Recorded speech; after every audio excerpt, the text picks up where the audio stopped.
اپنے زندگی میں خوشی لانا چاہتے ہو تو میرے نبی والی زندگی سیکھو، اللہ کے واسطے نبی کی زندگی پڑھو، اللہ کے واسطے قرآن پڑھو، اللہ کے واسطے علماء سے جوڑ بیٹھاؤ، اللہ کے واسطے۔ اب تو کتابوں کی ضرورت ہی نہیں ہے، اے فون چی ہر شے اگلے ٹھوک چھڑی، فون پہ تم اپنے نبی کی سیرت پڑھ لو۔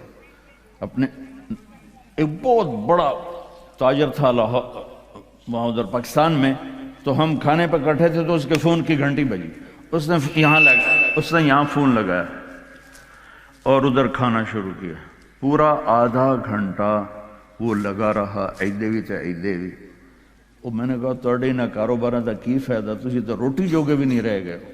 کہا جی وہ بہت بڑا جرمنی میں مال پھنس گیا تھا تو وہ اس کے لیے پھر بڑی اہم کال تھی۔ میں کہتا وہ کرما لے تو روٹی پھر بعد ہی کھا لے، میں روٹی کھانے کے بھی قابل نہیں چھوڑا ہم۔ تو میرے نبی کی زندگی، جب آپ گھر میں ہو تو اپنی بیوی کو عزت دو، بیوی خاوند کو عزت دے، کبھی اونچ نیچ ہو جائے۔ یہ دنیا ہے، یہ جنت نہیں ہے، یہاں اونچ نیچ ہوگی۔ علی و فاطمہ سے بڑھ کے کون سا گھر لاؤں میں آپ کے سامنے؟ میرے نبی گھر میں داخل ہوئے بیٹی کے تو دیکھا آپ ذرا غمگین بیٹھی ہیں، تو آپ نے پوچھا بیٹی کیا ہوا؟ کہ جی میرا اور علی کا جھگڑا ہو گیا۔ تو آپ نے فرمایا علی کدھر ہے؟ کہا جی باہر نکل گئے۔ تو اب یہ نہیں آپ نے کہا کہ میں تو سسر ہوں، میں کیسے کہوں میں اپنے داماد کو ڈھونڈوں، آپ خود ڈھونڈنے نکلے، کسی سے نہیں کہا کہ جاؤ علی کو بلاؤ۔ جب گئے تو وہ مسجد میں لیٹے ہوئے تھے اور کمر پہ مٹی لگی تھی، تو آپ نے پیار سے کہا ابو تراب اٹھو۔ یہ ٹائٹل آپ کو ہمارے نبی نے دیا، ابو تراب اٹھو۔ ان کو اٹھایا، کچھ نہیں کہا، ساتھ لائے اور گھر میں آ گئے۔ کچھ نہیں پوچھا کیا جھگڑا تھا، کیا لڑائی تھی۔ ہماری طرف دیہاتوں میں پنچایتیں ہوتی ہیں نا جھگڑے، تو وہ پوچھنے والے ہور لڑا کے کم ہور بکھا دیں دن۔ ہاں بھئی تو کی آکھیا، ہاں بھئی تو کی آکھیا، اسے کہے تو میں آکھیا نہیں، اسے کہا تو آکھیا، اسے کہے تو میں آکھیا نہیں، اسے کہا تو آکھیا۔ بھئی تھی لڑائی ہو کے صلح دی بجا ہو لڑائی ہو جاندی۔ میں قربان جاؤں، میرے نبی تشریف لائے اور آپ نے ایک لفظ نہیں بولے، اور آ کر آپ ایسے نا لیٹ گئے، زمین پر لیٹ گئے، زمین پر۔ ادھر حضرت علی کو لٹایا، ادھر حضرت فاطمہ کو لٹایا۔ اب مجھے دیکھنا، یہ ہاتھ علی کا پکڑ کے یہاں رکھا، ادھر سے بیٹی کا ہاتھ پکڑ کے یہاں رکھا علی کے ہاتھ پر، یہ دیکھ رہے ہو، اوپر آپ نے اپنا ہاتھ رکھا۔ اب یہ علی کا ہاتھ، یہ فاطمہ کا ہاتھ، یہ میرے نبی کا، اور کہا تم دونوں بولو ہماری صلح ہو گئی۔ کچھ نہیں پوچھا کیا ہوا، بکا تم کو ہماری صلح ہو گئی۔ تو دونوں نے کہا یہ ہماری صلح ہو گئی۔ تو آپ اتنے خوش نکلے کہ صحابہ بھی آپ کے چہرے کی خوشی کو دیکھ کر پوچھنے لگے یا رسول اللہ آپ تو بڑے خوش نظر آ رہے ہیں۔ تو آپ نے فرمایا میں علی و فاطمہ کی صلح کرا کے آ رہا۔ تو اس سے اونچا گھر اور کہاں سے میں دکھاؤں گا آپ کو؟ یہ دنیا ہے، اللہ کے واسطے اپنی اولاد کے لیے، اپنے لیے، اپنے گھروں کو خوبصورت بناؤ نبی والے اخلاق کے ساتھ، نبی والی محبت کے ساتھ۔ میں کیا سناؤں آپ کو؟ آپ نے حضرت عائشہ سے فرمایا عائشہ سنو، دھیان سے سنو، اظہار محبت، اظہار محبت۔ آپ نے کہا عائشہ مجھے جب سے پتا چلا ہے کہ تو جنت میں میری بیوی ہے، مجھے موت ہی اچھی لگنے لگ گئی۔ اور عربوں کے ماحول میں، عرب کے ماحول میں کوئی یہ کہتا مجھے بیوی سے عشق ہے تو عیب سمجھتے تھے، اور کوئی کہتا میری محبوبہ ایسی تو کہتے واہ واہ۔ یہ عرب کا ماحول تھا، جیسے یہاں گرل فرینڈ کا بوائے فرینڈ کا چل گیا ہے۔ اللہ ہمارے بچوں کو پاک دامنی نصیب فرمائے۔ تو عرب اس میں نا کوئی نہیں جھجکتے تھے، کھلم کھلا۔ وَهَلْ تَبْكِينَ، اپنے لیلا مجنوں کا نام تو سنا ہوا ہے، یہ صحیح لوگ ہیں، ساڑھے ہیر رانجے تو سارے کوڑے قسم۔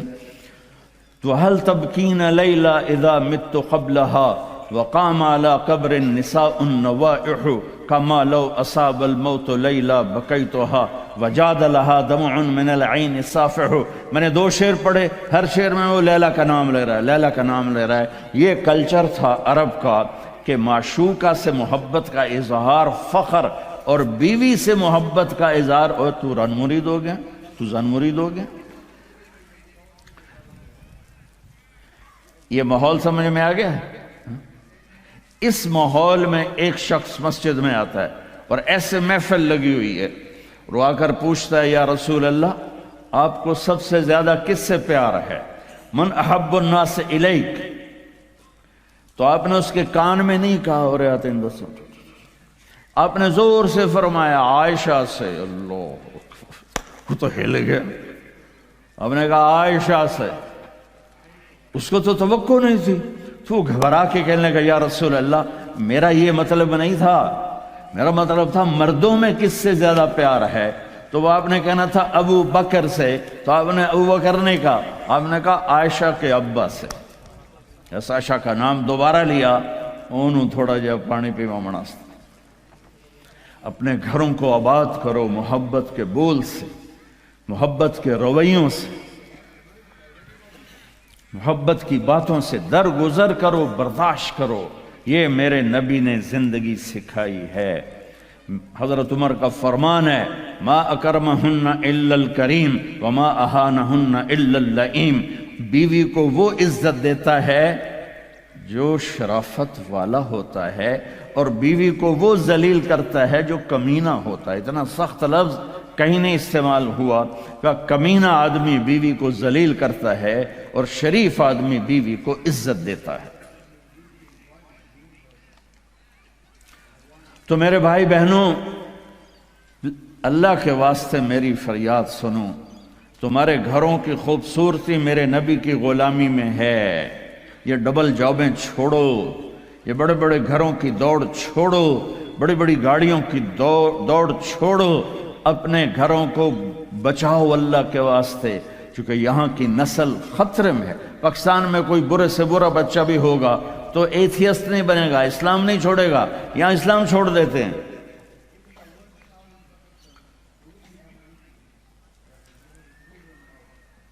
میں آپ کو اپنے گھر کی بتا رہا تھا، ایک بچہ مجھے ملنے آیا، کہنے لگا جی میں نے پورے پاکستان میں ٹاپ کیا ہے ایف ایس سی میں، اور کنگ جو ٹاپ کرتے ہیں وہ کنگ ایڈورڈ میڈیکل یونیورسٹی میں جاتے ہیں۔